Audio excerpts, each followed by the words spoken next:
નમસ્કાર, મંતવ્ય ન્યૂઝ સાથે હું છું પાર્થ. આજે વાત કરવી છે વાઇબ્રન્ટ ગુજરાતની. આજે આપણી સાથે જોડાઈ ગયા છે ગુજરાત સરકારના કેબિનેટ મંત્રી ઋષિકેશભાઈ પટેલ. ઋષિકેશભાઈ, આપનું સ્વાગત છે મંતવ્ય ન્યૂઝ. ધન્યવાદ. ઋષિકેશભાઈ, વાઇબ્રન્ટની કેવી તૈયારીઓ ચાલી રહી છે? ગુજરાતની અને ગુજરાત એટલે વાઇબ્રન્ટ આખા દેશની અંદર પોતાના રાજ્યની અંદર કેવી રીતે વધુમાં વધુ ઉદ્યોગ આવે, રોજગારી પેદા થાય, ટેક્સેશન પણ વધુમાં વધુ રાજ્ય અને દેશને કેવી રીતે મળે, એનો એક જો ચીલો કોઈએ ચાતર્યો હોય તો એ ગુજરાતે ચાતર્યો છે. 2003ની અંદર નરેન્દ્રભાઈએ જ્યારે શરૂઆત કરી વાઇબ્રન્ટની, આ વિચાર જ્યારે મૂક્યો એટલે ખૂબ લિમિટેડ ઇન્વાઇટીઝ હતા, ખૂબ ઓછા લોકો પણ આવ્યા હતા, પરંતુ જે વિચારની તાકાત હતી એ વિચારની તાકાત રાજ્યના હિતમાં લગભગ 2003થી તે 2019 સુધીમાં 9 જેટલી એડિશન્સ થઈ. પહેલી વખતે 2003માં 1,41,000 કરોડના એમઓયુ થયા. 9 એડિશન્સમાં કુલ 23 લાખ કરોડ એટલે 15%ના સંયોજિત વાર્ષિક વૃદ્ધિ દરના હિસાબે 23 લાખ કરોડના એમઓયુ આ સમયગાળા દરમિયાન થયા. અને આ સમયગાળા દરમિયાન જે એમઓયુઝ થયા એમાંથી 71%, 71% ધરતી ઉપર સ્થાપિત થયા, કમિશન થયા, ચાલુ થયા, ઉદ્યોગો રોજગારી મળવાની ચાલુ થઈ, ટેક્સ મળવાના ચાલુ થયા. કેટલાક ઉદ્યોગોને નાની મોટી મુશ્કેલીથી સરકારે મદદ કરી, ઉદ્યોગો ઝડપથી ચાલુ થાય એનો પ્રયત્ન થયો અને પરિણામે 71% એટલે કે ખૂબ સક્સેસ રેટ સાથે આ ઉદ્યોગોની સ્થાપના ગુજરાતમાં ચાલુ થઈ. એના કારણે આખા દેશની અંદર ગુજરાત એ પ્રથમ રાજ્ય એવું બન્યું કે જે ઉત્પાદન, આખા દેશનું જે કુલ ઉત્પાદન છે એના 37% ઉત્પાદન ગુજરાતમાં થાય છે અને ઔદ્યોગિક ઉત્પાદન 18% થાય છે. આટલો મોટો દેશ, 7 કરોડની વસ્તી, 6 કે 5% ભૂભાગ અને એમાં પણ 18% ઔદ્યોગિક ઉત્પાદન ગુજરાતમાં થાય એ જ બતાવી રહ્યું છે. અને એના કારણે શું થયું કે ગુજરાતની અંદર જે રોજગારીનો દર હતો, સતત વર્ષો સુધી આખા દેશમાં રોજગાર આપતું રાજ્ય ગુજરાત પ્રથમ બનતું રહ્યું. અને અહીંયા પણ કદાચ તમે જોયું હોય તો કોવિડ કાળ હતો, 50 લાખ જેટલા લોકો પરપ્રાંતિયો અહીંયા આવીને રોજગાર લેતા હતા. એ આપણને એટલે ખબર પડી, વડોદરા છે, સુરત છે, અમદાવાદ છે, પરપ્રાંતિયો પણ. અને ગુજરાત એક ખુલ્લાપણાવાળું છે, ભારતને પોતાનો દેશ, એક દેશ માનવાવાળી પ્રજા પણ છે અને ગુજરાત રાજ્યની પોલિસી પણ એવી રહી છે. એટલે આ રોજગારીમાં પણ પ્રથમ રહ્યું, ટેક્સેશનમાં પણ પ્રથમ રહ્યું અને એના પરિણામે જે તમને ગ્રોથ દેખાય છે, પહેલાં જે ઔદ્યોગિક વિકાસ થતો હતો એ એક જ બેલ્ટમાં આપણને દેખાતો હતો, ભરૂચથી વાપી સુધી. અને બાકીનો જે એરિયા કચ્છ છે, સૌરાષ્ટ્ર છે, ઉત્તર ગુજરાત છે, મધ્ય ગુજરાત છે, અહીંયા આગળ આપણને ક્યાંય ઉદ્યોગોની સ્થાપના થઈ હોય, મોટા ઉદ્યોગો આવ્યા હોય, દેશના મોટા ઉદ્યોગપતિઓ અહીંયા આવીને પોતાના ઉદ્યોગો સ્થાપ્યા એવું ક્યાંય દેખાતું નહોતું. આજે સમગ્ર જો તમે ગુજરાતનું આખા રાજ્યનું મેપિંગ કરો તો કોઈ વિસ્તારે તમને એવો જોવા નહીં મળે કે ક્યાંક દેશી વિદેશી કંપની અથવા તો ગુજરાતના ઉદ્યોગપતિઓએ જ્યાં શરૂઆત ના કરી હોય. પરિણામે આખું ધબકતું ગુજરાત, વાઇબ્રન્ટ ગુજરાત આપણને જોવા મળે છે. અને આ વખતે પણ ખૂબ મોટી તૈયારી સાથે આપણે વાઇબ્રન્ટની શરૂઆત કરી રહ્યા છીએ. 26 જેટલા પાર્ટનર કન્ટ્રી છે, 16 જેટલા પાર્ટનર ઓર્ગેનાઇઝેશન છે અને લગભગ 70-72 હજાર જેટલું તો રજિસ્ટ્રેશન વાઇબ્રન્ટમાં ભાગ લેવા માટે થઈ ચૂક્યું છે. અને આ ગ્લોબલ ઇવેન્ટ છે, કેવળ ભારત કે ગુજરાત પૂરતી નથી રહેતી, પરંતુ વિદેશના પણ ઉદ્યોગપતિઓ આટલું મોટું ભારત, એનું માર્કેટ અને માર્કેટ કેપ માટે પણ એ લોકો અહીંયા આવે છે. કારણ કે અહીંયા ઉદ્યોગ સ્થાપવાની અનુકૂળતા, પ્રજાનું આસિસ્ટિંગ, ગવર્મેન્ટનું આસિસ્ટિંગ અને ગુજરાત એ પોલિસી ડ્રીવન સ્ટેટ છે. ઋષિકેશભાઈ, 2007માં આપ ધારાસભ્ય બન્યા અને અત્યાર સુધી વાઇબ્રન્ટનો આપનો અનુભવ કેવો? અમારા ઉત્તર ગુજરાતની જો વાત કરું તો તો ઉત્તર ગુજરાતમાં બહુચરાજીની આજુબાજુનો જે વિસ્તાર હતો, જમીનનો ભાવ હજારોમાં હતો, આજે લાખોમાં થયો. સુઝુકી અને બીજી ઘણી બધી આપણી કંપનીઓ જે વ્હીકલ ઉત્પાદનમાં, વિદેશની કંપનીઓ પોતાના ધંધા ઉદ્યોગ સ્થાપ્યા. ઘણી બધી ઇન્ટરનેશનલ કંપનીઓ પણ કડીમાં આવી, નેશનલ કંપનીઓ પણ સાબરકાંઠામાં આવી. દેશી આપણા જે ગુજરાતી ઉદ્યોગપતિઓ એમને પણ અહીંયા ઉદ્યોગોની સ્થાપના કરી. આમ દેશ, વિદેશ અને ગુજરાતના ઉદ્યોગપતિઓ એ બધાએ આખા ઉત્તર ગુજરાતમાં તમને કોઈ સ્પોટ એવો જોવા નહીં મળે કે જ્યાં મોટા ઉદ્યોગો ના હોય, મોટી રોજગારીઓ પેદા ના થતી હોય. અને જ્યારે ઉદ્યોગ સ્થપાતો હોય છે ત્યારે એને શરૂઆતમાં કરેલી મદદ એને આસિસ્ટિંગ ગવર્મેન્ટે કર્યું હોય, પ્રજાએ એને ઝીલી લીધું હોય, એટલે સ્વાભાવિક ટેક્સેશનના સ્વરૂપે રાજ્યની તિજોરી ને દેશની તિજોરી તરબતર થતી હોય છે. આમ આખા રાજ્યની અંદર કોઈ પણ ભૂભાગ આપ જોઈ લો, રાજ્યનો કોઈ પણ ભૂભાગ, કચ્છની શું પરિસ્થિતિ હતી 2007 પછી નહીં, પરંતુ હું તો 2003થી જ આને ઓબ્ઝર્વ કરી રહ્યો છું. સતત લોકો ગુજરાતમાં રસ લઈ રહ્યા અહીંયા ઉદ્યોગ સ્થાપવા માટે. અને અહીંયા આપણી પાસે એક નેચરલ પણ દરિયા કિનારો ખૂબ 1600 કિલોમીટરનો છે. Logistic, infrastructure, national highway, railway connectivity 2014 પછી તો ખૂબ વધી છે. એટલે પહેલાં 2014 પહેલાં જેટલા સ્કોપ હતા એનાથી પણ વિશેષ સ્કોપ 2014 પાસે આપણી પાસે ઉપલબ્ધ થયા છે. હમણાં જે મોટા ઉદ્યોગો અહીંયા આવી રહ્યા છે એમાં આપણને ટેસ્લાનું નામ પણ સંભળાય છે, એ પણ વિચારી રહ્યું છે, એ પણ આપણા માટે ખૂબ મોટી બાબત છે. એટલે ટૂંકમાં ગુજરાત 2007 પછી નહીં, પરંતુ 2003થી 2007ની જર્ની થોડી ધીમી રહી, પરંતુ 7થી જે એને સ્પીડઅપ થયું. અને એમાં પણ ખાસ કરી આદરણીય પ્રધાનમંત્રી મોદી સાહેબ જ્યારે દેશના વડાપ્રધાન બન્યા એટલે ગુજરાતને વિશેષ લાભ પણ થયો છે. અને ગુજરાતની પ્રજાને પણ એ ઓળખી રહ્યા છે. ભારતીય જનતા પાર્ટીની સરકાર સતત પ્રજા એટલા માટે ચૂંટી રહી હતી કે ઉદ્યોગોની સ્થાપના, રોજગારી, આવકમાં વધારો, આ બધું આપણે જે જોયું એટલે કોમ્પ્રિહેન્સિવ એનો વિકાસ થયો. ઋષિકેશભાઈ, અત્યાર સુધી 9 વાઇબ્રન્ટ ગુજરાત યોજાયા, એમાં ગુજરાતને શું ફાયદો થયો? સ્વાભાવિક છે, ગુજરાતનો ફાયદો આપ જોઈ શકો છો. 2003માં માથાદીઠ આવક અને આજે 2023-24, હવે આ 24ની શરૂઆત થશે, અને 24-25માં જે સતત માથાદીઠ આવકનો વધારો, ઉદ્યોગોની સ્થાપના કારણે રોજગારોની તકોમાં વધારો, ટેક્સેશનમાં વધારો, અને સાથે જે લોજિસ્ટિક ઇન્ફ્રાસ્ટ્રક્ચર આપણું જે બન્યું એના કારણે આપણો દરિયા કિનારો પણ છે, તો સૌથી વધુમાં વધુ અહીંથી એક્સપોર્ટ આપણો દરિયા કિનારો કરી રહ્યું છે. આપણા જે બંદરો છે પણ એ ધમધમતા થયા છે. કંડલા, મુન્દ્રા અને બીજા ખાનગી પણ જે આપણી જેટીઓ છે ત્યાંથી ખૂબ બધું માલનું પરિવહન આખા દેશનું અહીંથી થાય છે. એટલે ઉદ્યોગપતિઓના કારણે જે સરકારની અંદર, રાજાની રહેમ દ્રષ્ટિ અંદર ઉદ્યોગો સ્થપાય અને ઉદ્યોગોને જો પ્રોત્સાહન આપવા માટે આપવામાં આવે તો આખી સિકલ એની પ્રજા અને એના રાજ્યની બદલાતી. ઋષિકેશભાઈ, અત્યાર સુધી કેટલા MOU થયા અને ગ્રાઉન્ડ લેવલ ઉપર કેટલા સફળ?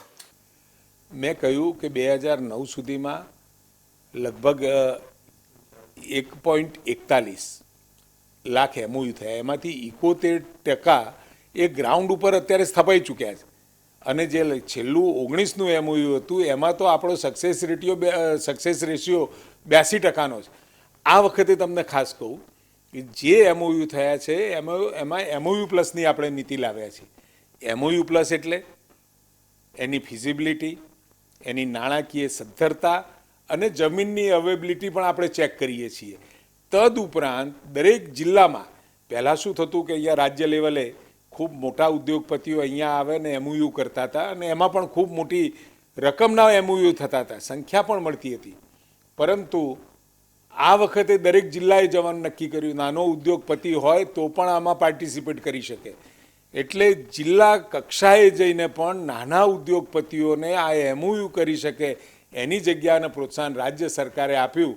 આજે લગભગ 23 લાખ કરોડના એમઓયુ આશરે આપણે થઈ ચૂક્યા છે, એટલે ખૂબ મોટો જમ આપણે કરી ચૂક્યા છીએ. આપણે ઉત્તર ગુજરાતની વાત કરીએ. ઉત્તર ગુજરાતમાં વાઇબ્રન્ટ ગુજરાતથી ઉત્તર ગુજરાતને શું ફાયદો થયો?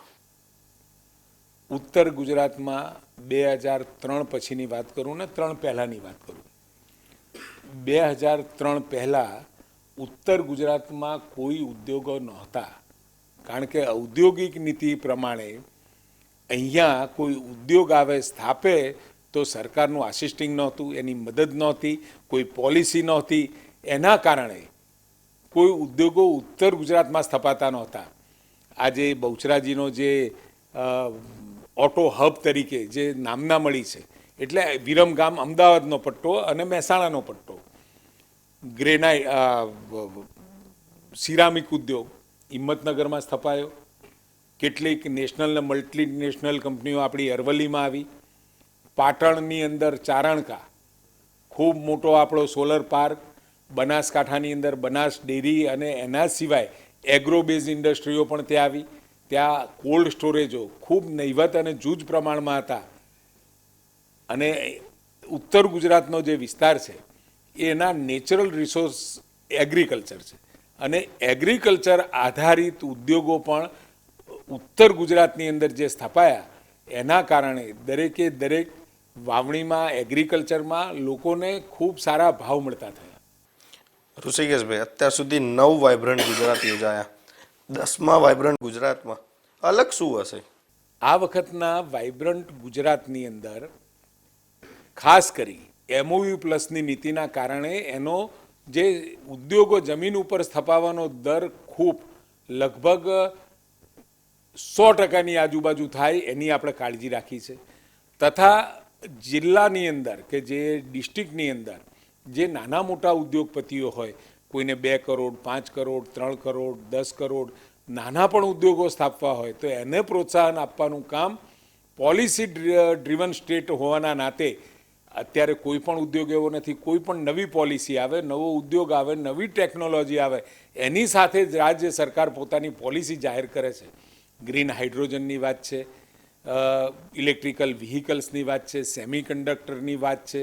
આ તમામ ક્ષેત્રો, ઉભરતા ક્ષેત્રોની અંદર પણ પહેલ કરવા માટે પોલિસી આપણે લાવીએ છીએ, અને પોલિસીને આધારે દેશ અને દુનિયાના તમામ ઉદ્યોગપતિઓને અહીંયા બોલાવીએ છીએ. ઉત્તર ગુજરાતને તો મળ્યું છે, કેવળ ઉત્તર ગુજરાતનો વિષય નથી, સૌરાષ્ટ્ર, કચ્છ, મધ્ય ગુજરાત અને દક્ષિણ ગુજરાત, આ તમામની અંદર ખૂબ કોમ્પ્રિહેન્સિવલી ગુજરાતનો વિકાસ થાય. કોઈ એક પટ્ટામાં કે એક ખૂણામાં ઔદ્યોગિક ઉત્પાદનો બને, એનો ઔદ્યોગિક વિકાસ થાય એવું નહીં, પરંતુ જે જમીનો ઉપર ખેતી નથી થતી એવી જમીનો ઉપર પણ આ જે ઉદ્યોગોની સ્થાપના થઈ છે. અને 10મું વાઇબ્રન્ટ એ શિરમોર બની રહેવાનું છે. આદરણીય પ્રધાનમંત્રી મોદી સાહેબે શરૂ કરેલી યાત્રા એ આ વખતે ખૂબ, જેને તમે કહી શકો કે શિરમોર સમી રહેવાની છે. ઋષિકેશભાઈ, વાઇબ્રન્ટ ગુજરાત, વાઇબ્રન્ટ ડિસ્ટ્રિક્ટને ભવ્ય સફળતા મળી. આપનો અનુભવ? મારું કહેવા કરતાં પણ જ્યારે મારે ઉદ્યોગપતિઓ સાથે વાત થાય છે, કોઈ નવો ઉદ્યોગ સ્થાપતો હોય તો અહીંયા આપણા અધિકારી વર્ગ પણ અને સાથે પોલિટિકલ વિંગ પણ બંનેને આવકારવા આતુર હોય છે.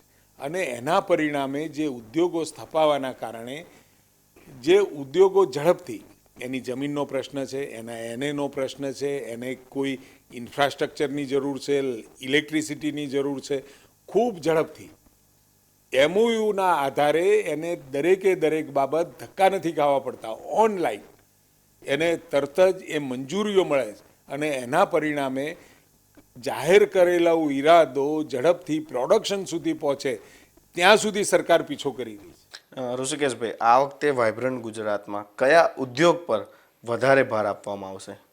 તમામ ક્ષેત્રના ઉદ્યોગો ઉપર આપણે ભાર આપી રહ્યા છીએ, પરંતુ AIML, ઇલેક્ટ્રિકલ વ્હીકલ્સ સાથે ગ્રીન હાઇડ્રોજન, સોલર એનર્જી, મતલબ કે રિન્યુએબલ એનર્જી, આ બધા ઉપર આપણું ફોકસ છે, જેથી કરી વધુમાં વધુ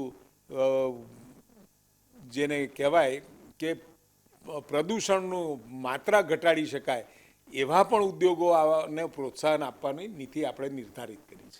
ઋષિકેશભાઈ, વાઇબ્રન્ટ ગુજરાત થકી છેવાડાના માનવીને આનો ફાયદો થાય એની માટે શું આયોજન? આ છેવાડાના માનવીના ફાયદા માટે જ ઉદ્યોગો આવી રહ્યા છે.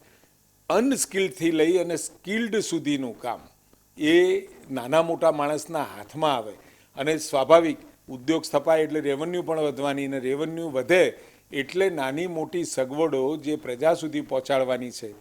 મોટા સાહેબના મનમાં ઘરના ઘરથી લઈ આરોગ્યની સુવિધા, ધુમાડા મુક્ત રસોડાની કલ્પના સાથે